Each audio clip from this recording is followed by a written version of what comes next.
Welcome to another episode of Erik Wait Whiskey Studies, and in this video, I'm going to do a review of the Balcones Cataleja Texas Single Malt Whiskey.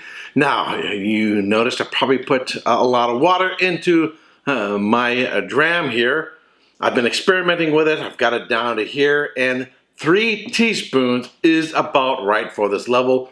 Or if you were to take 2 medium or small ice cubes, put it in there and let it melt over an hour, and the water will get integrated as the ice melts and it returns to room temperature is another way of doing it. But that's about the amount of water you're going to want to have in here.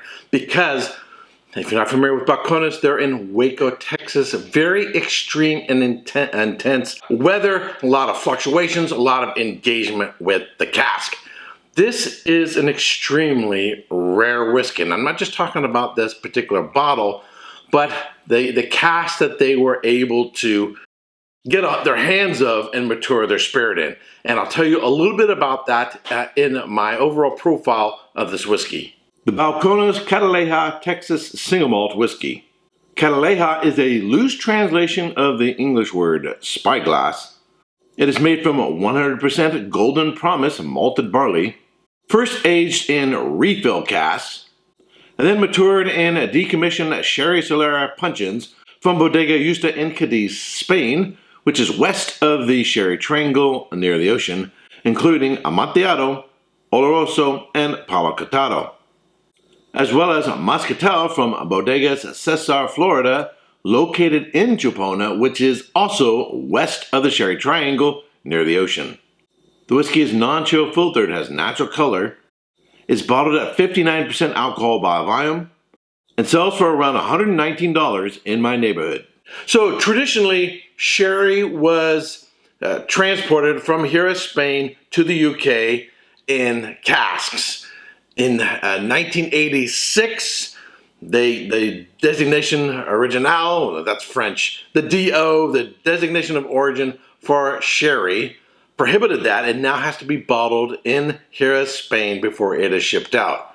Consequently, the cask that they were previously using in Scotland from the ship sherry were no longer available. So then they would take sherry, put it into a cask, let it sit there in between 6 and 30 months to season the cask, and then you would then ship those casks into Scotland, and then they would sell off that sherry.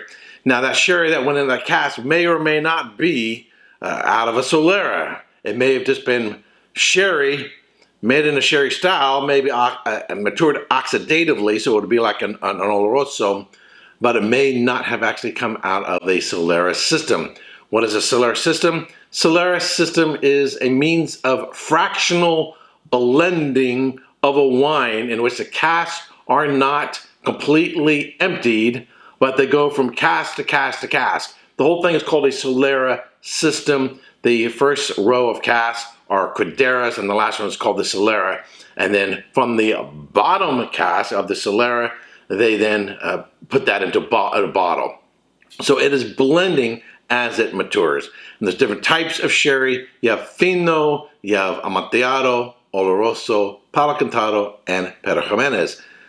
Fino, Amontillado, Oloroso, and Palo Cantado are all made from the Palomino grape planted in Albariza soil within the Jerez region. Pedro Jimenez is the Pedro Jimenez grape.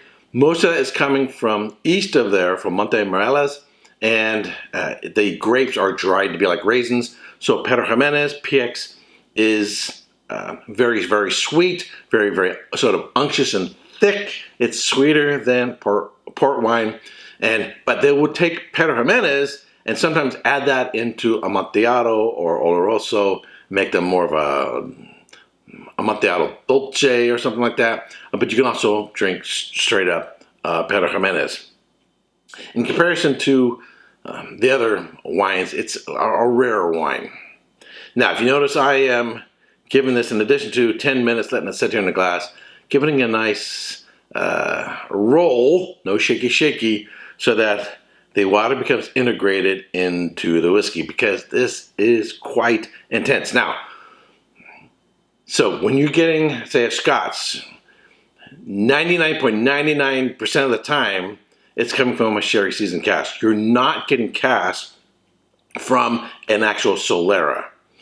So the fact that Balcones was able to get their hands on these two different bodegas to get Amontillado and Oloroso and Palo Cantado, as well as a Moscatel from another bodega to then mature their spirit, and that is extremely rare. So this is a rare opportunity to see how these will have an impact on a spirit. So you do get some traditional sherry notes, figs, dates, raisins, but there's a real nice orange character coming in, some honey. That's probably coming more from Moscatel. So Muscatel is a family of grapes. There's various types, Muscat Alexandria, Muscat Canelli, and so forth. So they tend to be very citrus forward, very honeyed, very sweet, depending on where you get your Muscat or Muscatel, Moscato. There's different names, same grapes, whether it's coming from Spain or coming from Italy, or coming from Brazil, Argentina, or from California, Australia. But generally, they tend to be very floral, very, very, very, very sweet, very honeyed, and that is all right in here. There's a character, it reminds me of Boston brown bread. Haven't had it in a long time. Had it when I was a kid. Sometimes you would get it in a can. Bread in a can? Yes, you can get bread in a can. Boston brown bread. It's a real dark bread, sort of soft, muffin-like, and it had raisins in it. It's all on the sweet side. I'm getting some of that in here as well. There's real nice spice interwoven with this. Cinnamon, maybe some nutmeg, other baking spices, maybe a hint of clove, just a touch of black pepper. On the palate,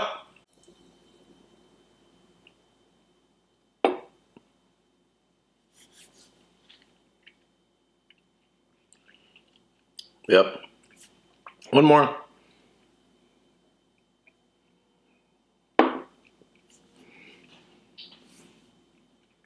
So I first tried this neat, and this whiskey neat, it's like you're like, whoa, overwhelmingly intense, extreme. Maybe some people who live down Texas who drink this on a normal basis, like Matt Zitrick over at the Whiskey Crusaders, he probably drinks this stuff for breakfast. Maybe you're used to that, but it's just such a huge bite, so intense, and because it's so concentrated, it's just a little bit much. For me, you have to play around with it. For me, this is exactly where I would want it. Right now, it's probably around 50 ABV, 50, 55 ABV, somewhere around there.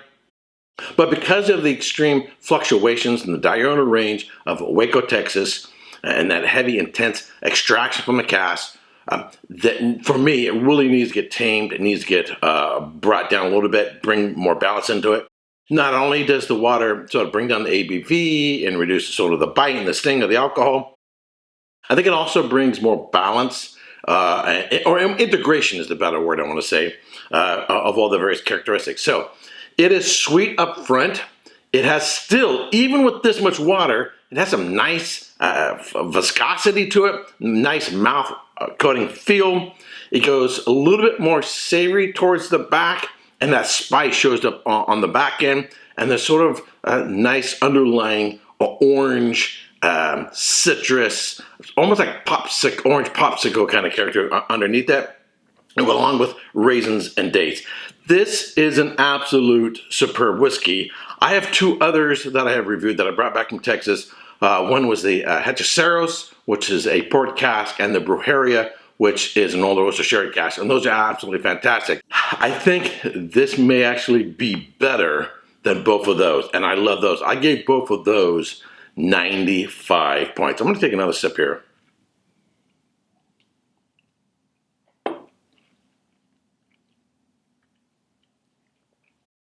One of the ways I can kind of judge the viscosity, the thickness of a whiskey, not only in terms of mouth coating feel on the sides, but kind of squish it with your tongue, or almost kind of, you can kind of chew on it, And if it's not thin, it's not water, it's not just flowing off the back of your tongue, it has a nice viscosity to it. Now, absolutely fantastic. I would say it's got a medium length finish, not super long, but definitely not short. It does hang around, and it's easier for it to, if you want it to hang around, in your mouth when you've brought the ABV down a little bit. Now, what I'm going to give this in terms of a score, I'm going to give it a 2.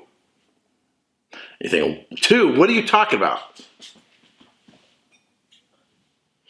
I bought 2 more bottles, because it is a limited release, an extremely rare opportunity to try a whiskey that is actually matured in Solera casks.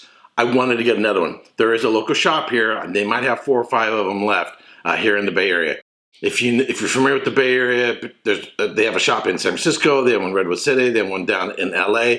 K&L Wine Merchants. This is not advertisement. I'm not promoting them.